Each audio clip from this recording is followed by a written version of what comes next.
বলে কবরের প্রশ্ন হবে 3টা, না কবরের প্রশ্ন হবে 4টা। কয়টা? জোরে বলেন কয়টা? 4টা। মুখস্থ আছে তো, নাহলে কইরা নেন। কবর বড় ভয়াবহ জায়গা ভাই, কবর বড় ভয়াবহ জায়গা। কাউকে চিনবে না, প্রধানমন্ত্রীর ছেলে, হুজুরের ছেলে, খতিবের ছেলে, হাফিজের ছেলে চিনবে না। কবর দেখবে আমল আছে কিনা।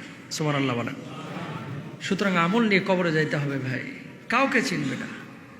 আহা, কবরের জিন্দেগি যখন রাখা হবে, আপনাকে রাখা যখন হবে, আমরা বলি না যে 3টা প্রশ্ন কবরের মধ্যে করা হবে, এরকম বলি না? কবরের মধ্যে যে 3টা প্রশ্ন করা হবে, 3টা প্রশ্ন করা হবে।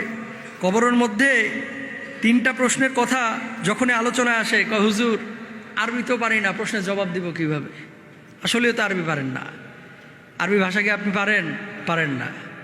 সবাই কিঞ্চিত কেউ কেউ পারেন বা মুখস্থ করেছেন, তাহলে জবাব দিবেন কিভাবে? শোনেন, এই আরবি জবাব দেওয়ার জন্য আরবি ভাষা শেখাটা জরুরি না আপনার জন্য, কিন্তু নামাজ পড়ার জন্য, দিন বোঝার জন্য আরবি শেখাটা, যেহেতু কোরআনের ভাষা আরবি, আল্লাহর ভাষা আরবি, সেহেতু আরবি জানাটা জরুরি। ঠিক কিনা? কবরের প্রশ্নের উত্তর অটোমেটিক চলে আসবে। অনেকে বলে কবরের প্রশ্ন হবে 3টা, না কবরের প্রশ্ন হবে 4টা। কয়টা? জোরে বলেন কয়টা? 4টা। মুখস্থ আছে তো, নাহলে কইরা নেন। 1 নম্বর প্রশ্ন কি হবে? কি? মার রব্বুকা, তাই না? মার রব্বুকা, মান মানে কে? মান মানে কে? রব্বু মানে রব, কা মানে তোমার, মানে কে তোমার রব। ভাঙে ভাঙে অর্থ করলে মার রব্বুকা আমরা এক কথায় বলে ফেলি, তোমার রবকে। ঠিক কিনা? তো আমাদের রবকে, আমাদের রব রব্বে আল্লাহ, তাই না? তা আমার রব হচ্ছে আল্লাহ, রব্বুন আল্লাহ। আমাদের রব হচ্ছে কে? আল্লাহ। 2 নম্বর প্রশ্ন কি হবে? মা দিনুকা, দিন কি? জোরে বলেন ইসলাম। ওমান নাবিয়ুকা,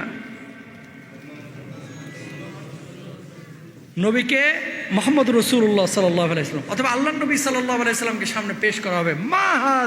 মান হাদার রাজুল, এই ব্যক্তি কে? যখন আপনি বলবেন ইনি হচ্ছেন সর্বশেষ নবী মুহাম্মদুর রাসূলুল্লাহ সাল্লাল্লাহু আলাইহি ওয়াসাল্লাম। এরপরে চতুর্থ যে প্রশ্নটা আপনাকে করা হবে, প্রশ্ন করা হবে ওমা ইদরিকা, যে এটা তুমি কিভাবে জানলা, এগুলো জানলে কিভাবে? সে বলবে করাতু কিতাবাল্লাহি ফাআমানতু বিহি ওয়া সাদ্দাকতু, এগুলো আমি আল্লাহর কোরআন পড়ে জেনেছি। অতবার বলা হবে তুমি সত্য বলেছো।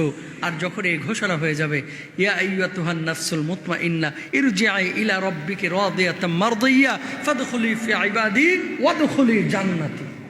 সুবহানাল্লাহ বলেন না? কোথায় চলে যাও?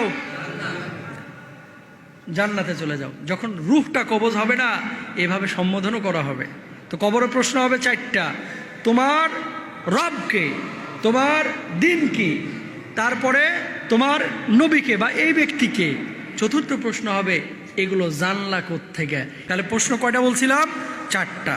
এখন মুখস্থ করবেন নাকি ইসলামের মধ্যে আসবেন? বলেন।